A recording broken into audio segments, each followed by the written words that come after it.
I can never, every time I say this guy's name, I always feel like I'm jacking it up. But Hideo Baba, he's best known as the creative force behind the Tales series. He's pretty much been involved with almost all of them, except there's a handful. Surprisingly, I think it's some of the best ones, but I was looking it up. Vesperia, he was only the brand manager for, and then Berseria, which I like Berseria's story a lot. He wasn't involved with that basically at all. Those are the ones I really like, though. I know. So I was like, maybe this isn't like... He's the one that's been making the ones I don't really care for much. Yeah, that's what I was like, man, maybe it was a good thing he left. Is he the Tabata of the Tales series here? Yeah, it's like... I was like looking at his track record of seeing like Zestiria. I was like, oh, I know that one wasn't very much liked. But he did work on Zillia and then Zillia 2 and then obviously the originals as well. So I think the only one of those that I think they're actually decent is Zillia 1. Like Zillia 2 was bad. Zestiria was meh. Yeah, I liked Zillia 1. I didn't beat it, but I got decently far into it. I enjoyed it. Here's the full list. I pulled it up on the screen of the games he's worked on.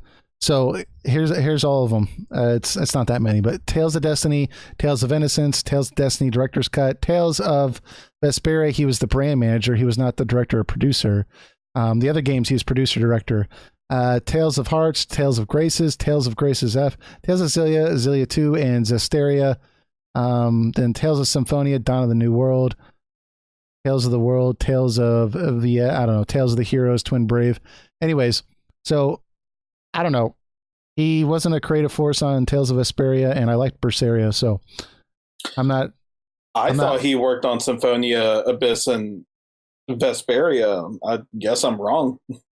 Yeah, according to fandom.com, which I don't know if that's an authoritative source on this, they got him listed as either director or producer of all those games that I read, except on Vesperia, he's only the brand manager. So y'all are watching this and you know something more authoritative, let us know. But regardless, that's not the reason we're bringing him up. He left that series in 2016, and he came on to Square-Enix, and he became the president of this studio that was basically going to be owned by Square-Enix. It was Studio Isotola, I think is how it's pronounced. And the first project that they were going to be working on is this game called Project Prelude Rune. I thought it looked promising. Let me see if I can pull up a trailer for it so that we can talk about this. I thought it looked interesting. Do you remember this trailer, Eric? It came out in like September last year. I do. It was just like a guy like with awkward animation running through a field, looking to a mountain to the side. Like the graphics looked good. Like I liked the cell shading, but like the main character was just walking so awkwardly. Yeah, I mean, but you know, again, I think our take on it was it looks awkward, it looks a little stiff, but we like the graphic style, like you said. But it was the first trailer for the game, so sometimes the early trailers aren't a good case to be made for what the game will eventually be like. But with that said, Hideo Baba, he decided to leave Square-Enix, or at least the studio, in December, and it looks like he announced his departure from Square-Enix at the end of March. I think he probably left Square-Enix in December as well, and Square-Enix just paid him like a fortune to not say anything until after the fiscal year was over, which was April 1st. That makes more sense to me, because I don't know. That does make too much sense. Yeah, because why would you, if you step down, you're like, nope, I'm not working on this game anymore. And then like you still work at Square-Enix for the next 3 months until the close of, you know, you've reported all your financial documents and everything like that. So it just makes sense to me. But anyways, so this game looked actually kind of promising though to me. Like if they worked on it some more and it was a little more polished, I like the visual aesthetic of the game. It looks interesting. So this game is probably never going to see the light of day now. I don't know.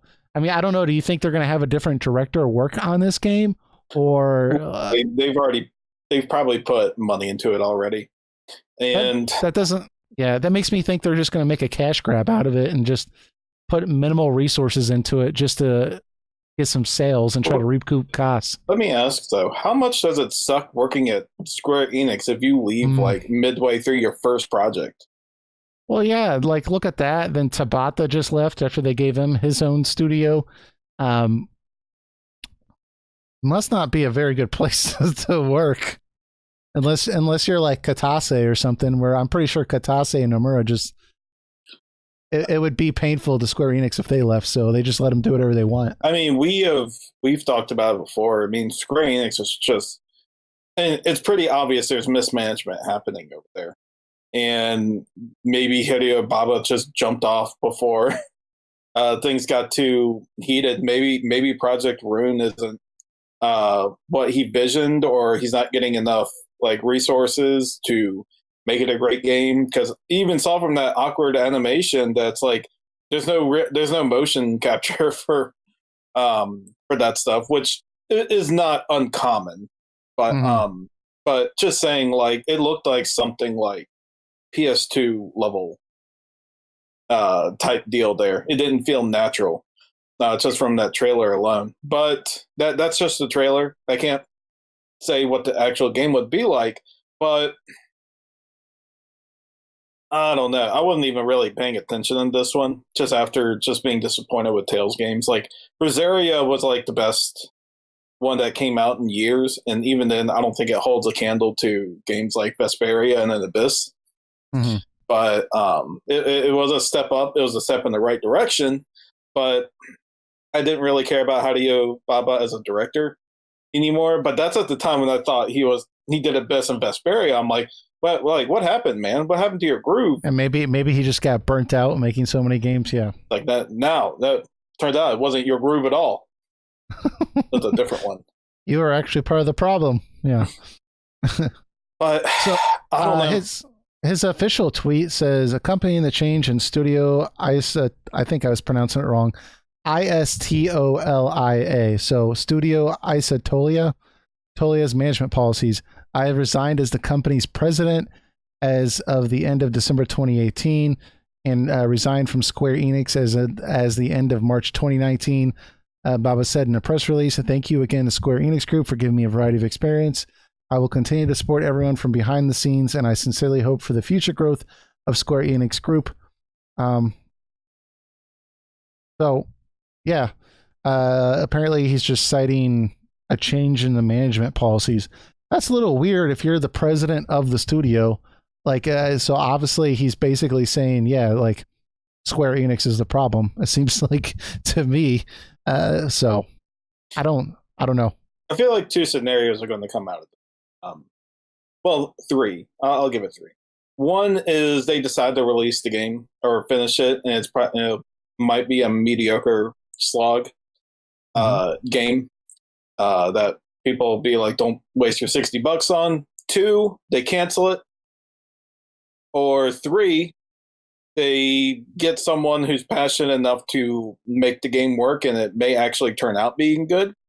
I don't have any hopes for the third choice, but the first two sound like the most likely thing to come out from Project Rune if it makes it past.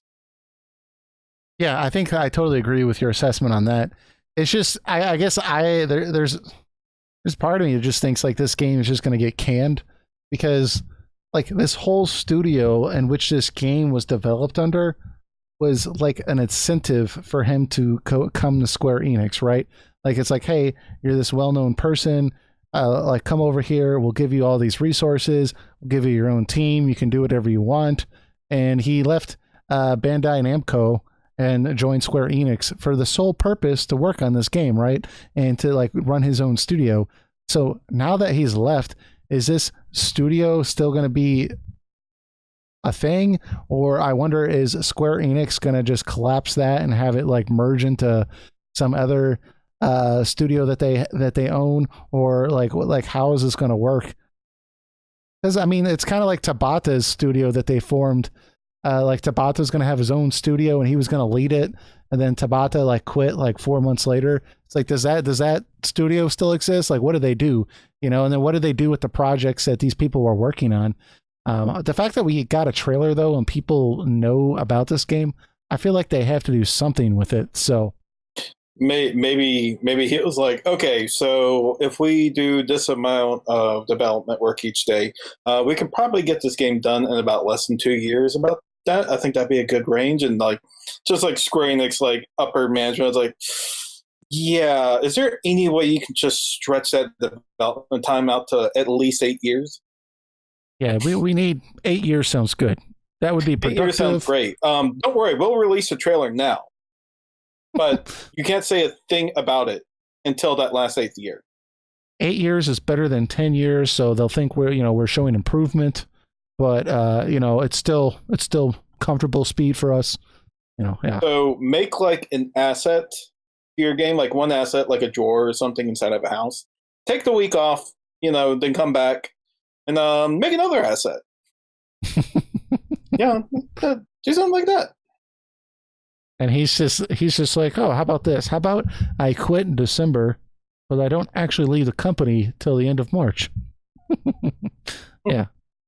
I don't know, but joking aside, I mean there are some serious management issues happening at Square Enix. Now we don't know the full context of this. Mm-hmm. There could be something completely legitimate that like neither side could prevent, but I'm still putting my money on Square Enix did some horrible mismanaging, and Hideo Baba likely jumped ship. Yeah, and I'm kind of curious to see if he's going to go back to Bandai Namco and just work on more Tales games. If they'll even take him back, they might be upset at him for going to a competitor, right?